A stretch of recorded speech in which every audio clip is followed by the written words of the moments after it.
Conocí de cerca la violencia en Ayacucho en 1969, cuando el gobierno militar de Blasco Alvarado dio una disposición para modificar el sistema de educación peruana en el sentido de volver pagantes a los alumnos de secundaria que hubieran desaprobado cursos en el mes de diciembre.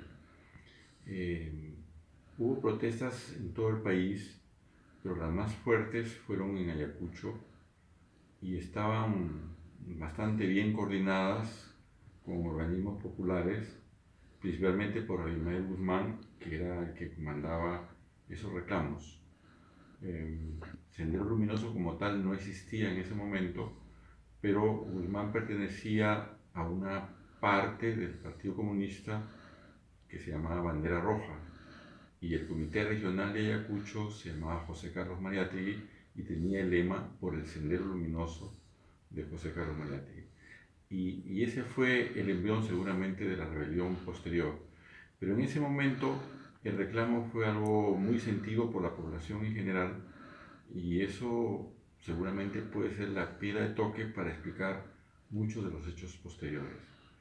El gobierno tuvo una actitud de mucha violencia al reprimir estas manifestaciones, y ese día, el 19 de junio de 1969, hubo una represión masiva en Huanta y en Ayacucho, que dio como resultado unos 20 muertos en Ayacucho, y yo fui testigo de excepción de esa matanza en la plaza principal que se llama el Parque Sucre. Esto naturalmente influyó mucho sobre quienes vimos eso y nos alejó, hablo de los intelectuales, de cualquier posición de apoyo al gobierno de Velasco Alvarado, que tuvo una especie de manto para hacer olvidar esto, y que fue dar la reforma agraria, que la dio el 24 de junio, solamente 5 días después. Esa reforma agraria estaba prevista para el 28 de julio. Ya, estos son los hechos escuetos, y en el caso de mi propia poesía, solamente años más tarde, bastantes años más tarde, en 1988, pude escribir un poema que se refería a estos hechos, ¿no? Y que se llama Retablo, y que está pues en mis libros y en varias antologías. Ahora, yo tenía otro poema anterior y que se llama No es la Oda de Rimbaud, que tiene que ver con el espíritu aventurero de Rimbaud, y tiene que ver también, digamos, de manera que podríamos llamar en un segundo plano, con las muertes de las guerrillas en el Perú, el camino de Heró, digamos, y el camino de la guerrilla del año 65. Esos son los hechos, digamos, escuetos de esos años. Hay unos Que yo poemas recuerdo. también de los 69 sobre Huamanga, la pobreza Bueno, en Huamanga, la bueno, miseria en Huamanga, bueno, sí, sí, y sí, sí. que no quiere firmar los manifiestos que mandan Ya, pero eso fue, ¿no? eso está pues justamente en la actitud de rechazo al gobierno de Velasco Alvarado. Es decir, bueno, yo fui creo que el único que lo hizo en ese momento, esos dos testimonios, y entonces yo notaba cuando venía a Lima algo así como dos niveles de interés de los intelectuales amigos respecto a lo que estaba ocurriendo en el Perú. Yo a la distancia no puedo negar que hay un Perú después de Velasco y otro antes, que algunas de las medidas de Velasco sin duda modificaron el modo de ser de los peruanos, más allá de los errores que cometió en la reforma agraria, que si no es un fracaso, casi fue un fracaso, y más allá también de, digamos, su actitud frente a la democracia. Pero podría decir que el gobierno de Morales Bermúdez no solamente no fue mejor que el de Velasco, sino que fue peor, ¿no? Y lo único que podríamos, si no aplaudirle, por lo menos agradecerle al final, fue que dio una salida democrática con la Asamblea Constituyente y después con las elecciones generales, ¿no? Y llega el año 80, que digamos es la historia, lo que se llama el periodo de la violencia.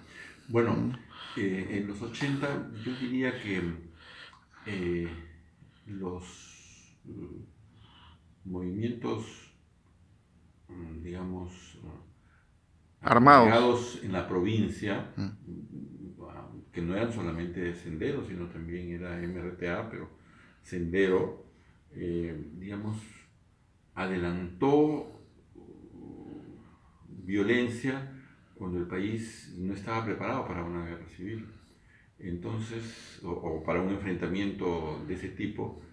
Entonces la izquierda, llamada legal, pues quedó un poco descolocada, aunque no tanto, porque son los momentos también en los que se crea Izquierda Unida, y Izquierda Unida fue el único movimiento, digamos, que logró unificar a todo este vasto sector con la posibilidad, aunque sea remota, de alcanzar el poder. De todas maneras, hay un ejemplo, tal vez uno solo, de cómo la izquierda puede gobernar, y que fue el gobierno de la ciudad de Lima exclusivamente, de Alfonso Barrantes, que fue exitoso a pesar de las dificultades que tuvo, sobre todo en su lado izquierdo. Es decir, había algunas personas en Izquierda Unida, críticos de Barrantes, que sostenían una curiosa teoría que parece que es importada de un lugar, que se llama la teoría, o se llamó la teoría de la trenza, que la esgrimía Ricardo Letts Colmenares, en el sentido que había que llegar a acuerdos, digamos, con las fuerzas democráticas y acuerdos con quienes las combatían. Es verdad que esa posición era absolutamente minoritaria, y a mí mismo me tocó manifestar desacuerdo frente a esas posiciones. Hay un poema tuyo en Vespertilio sobre los soldados de la guerra, no sé si... Ah, sí, sí, lo que pasa es que el tema de la guerra, pues, está en mi corazón. O sea, yo no lo he olvidado. Y entonces reaparece en el momento más inesperado, y sobre todo cuando me voy enterando, digamos, por distintas fuentes, que los resultados, por ejemplo, de la Comisión de la Verdad, sobre cantidad de desaparecidos y muertos, no solamente son exactos, sino que son inexactos más bien porque se quedan cortos, ¿no? Y esto es una cosa que seguramente se sabrá dilucidar en los futuros años. Sucede que la violencia, pues, fue encarnada principalmente por Sendero Luminoso, pero también por quienes la combatían. Y entonces hay, se puede decir, excesos que ni la misma guerra tolera, ninguna guerra, hechos espantosos, que, digamos, no se pueden, pues, cerrar, y cada cierto tiempo se descubren nuevas tumbas. Así. Y en general, eh, ¿qué reflexión se puede sacar desde la poesía? Bueno, tú dices que aparece siempre el tema, Bueno, pero porque tú eres una generación que viene, digamos, desde Eros, ¿no? Todo, digamos que yo creo lo que dice Machado, hablando de poesía, dice que la poesía pura podrá existir, pero yo no la conozco. Entonces, ¿qué quiere decir esto, o cómo lo interpreto yo para la realidad peruana? Que incluso por ausencia estamos hablando de la realidad peruana. Es decir, hay poetas que injustamente han aparecido en una falsa polémica que en realidad no hubo nunca, entre poetas puros y poetas sociales, que de un modo imperceptible, imperceptible a una lectura rápida, pero no a una lectura meditada, dejan expresar la violencia de distintos tipos que está en la sociedad contemporánea. Pongo como ejemplo extremo a Emerson, ¿no? Ellos son, por ejemplo, él asume en un libro temprano, un libro de los años 50, Habitación en Roma, en la violencia que sufre pues un migrante, y eso digamos no ha sido estudiado con profundidad. Y lo mismo puede decirse con Solguren, que canta por ejemplo al Inca Garcilaso, que simboliza justamente el extremo, el encuentro también violento, pero resuelto muy bien en el caso de Garcilaso con su libro Comentarios Reales. Y Vallejo, qué mejor ejemplo de una violencia asumida como algo que ocurre, pero no una violencia deseada. Vallejo es el poeta del dolor, pero es también el poeta de la esperanza. Muchas gracias.